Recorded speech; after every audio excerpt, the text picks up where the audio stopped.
Hi you guys, today I'm going to give you some tips and tricks for your watercolor negative space painting. So last time you received this handout which has the task description, enduring understandings, essential questions, learning targets. It has a place for your feedback that you get at the end from other people, and it also has a place for your reflection. On the back side, there are some good examples of kind of what I'm looking for. You got to choose your own leaf pattern, and then you're starting with the lightest colors for your first layer. Then you're drawing more leaves on and doing a little bit darker colors. You guys have been asked to use analogous colors, which are 3 colors right next to each other on their color wheel. So you guys, that's where you are today. What I saw last time is that you guys were trying to go super fast, and you were doing one of 2 things. One, you weren't getting to the edge. You have these like white areas here, or you're going so fast you're going over the edge and into the leaf. So you guys, we don't want that. We want this to be really, really nice, clean, crisp edges and nice craftsmanship. So I'm gonna kind of show you some tricks to not be so messy. Okay, so the first thing I want to talk to you about, this is a student's old work that was never finished, so I'm just going to paint on top of it. What happens with watercolor, if this is all nice and dry, then I add water to the only spot that I want to work on, right? But look how slow I have to go. And you see how this is kind of pointed? I can push down like this, but then I have to go to the tip to get right there. And I have to go really slow and find that edge, right? Slow, find the edge. Once I have all my edges, then I can go in and get the rest wet, which is great. So this is dry, this is wet. And so if I add any color to this, let's just say I'm gonna pick a red. Ooh, it kind of like spreads and explodes, but only where that water is, right? You see, it's kind of like crystals. If I just put a drop, it's going to spread, but only to where the water is, right? So that's awesome. So I can keep nice edges like this. But it seems to me when I was observing you guys, what happened is you guys, so I'm cleaning off my brush again, right? You guys would have some nice, clean, clear water here, but you'd also accidentally get some nice, clean water on this side. And look what happens. And you do not want to get that yellow dirty, right? But as soon as this water hits that water, all of a sudden it starts to peel over, sneak over actually, and to the other side. And we don't want that. So that's going to ruin everything, right? So you have to literally have one pure dry and one wet if you want those nice edges. You can't have wet next to wet. So if I wanted to finish this yellow right now, it would be a bad time for me to do that. Like I shouldn't be going and getting my yellow colors and coming over here, because now my yellow is also going to go over here and it's going to ruin my red. So you don't want to work wet next to wet. That is a really big rule. Now, for those crisp edges, I want you guys to have some tips. So I'm going to keep getting this wet. And this is blue over here. So what I'm going to do is just take my mixing tray here, get this a little bit wet, add this in there, right? Because this is probably my first layer and I don't want it too dark, right?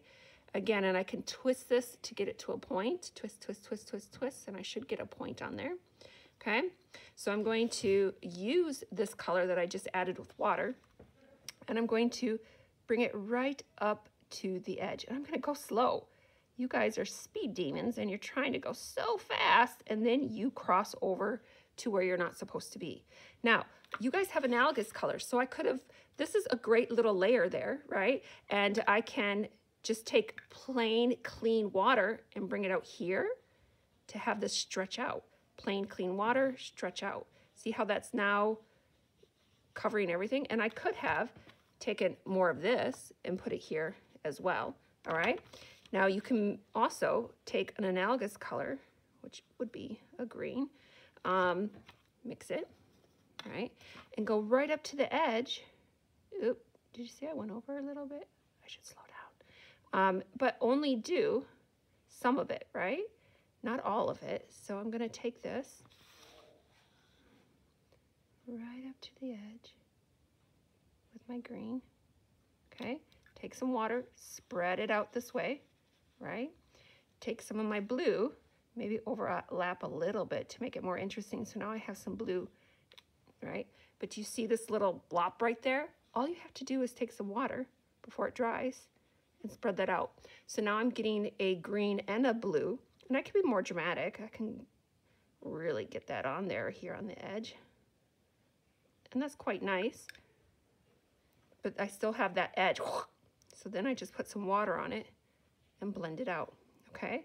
I can actually go as close to that edge as I want. I can even go really severe, and I don't know if you guys can see all this. Go nice and dark. Let's get some dark here. Not a lot of water, just nice and dark. And then I have this edge here. Oh no, oh no. So before that dries, I'm gonna get some nice clean water and I'm gonna go soften that.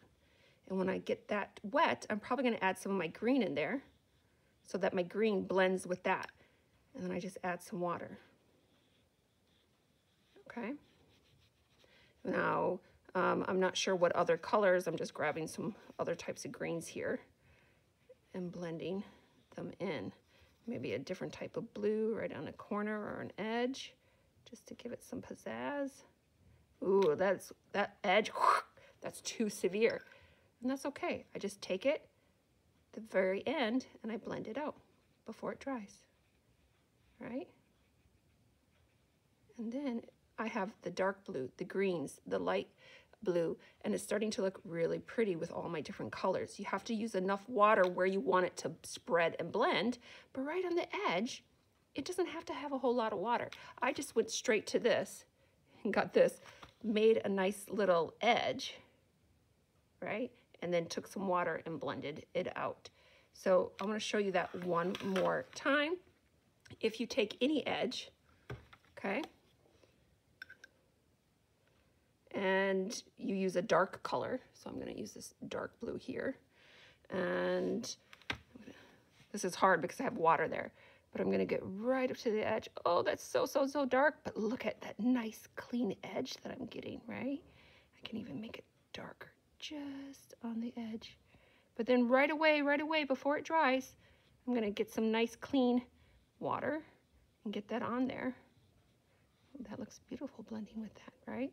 The problem now is I really have to make sure none of this water seeps over to that. Otherwise, it's going to be a big blob again. So you guys, clean edges. Take your time, make a clean edge, right?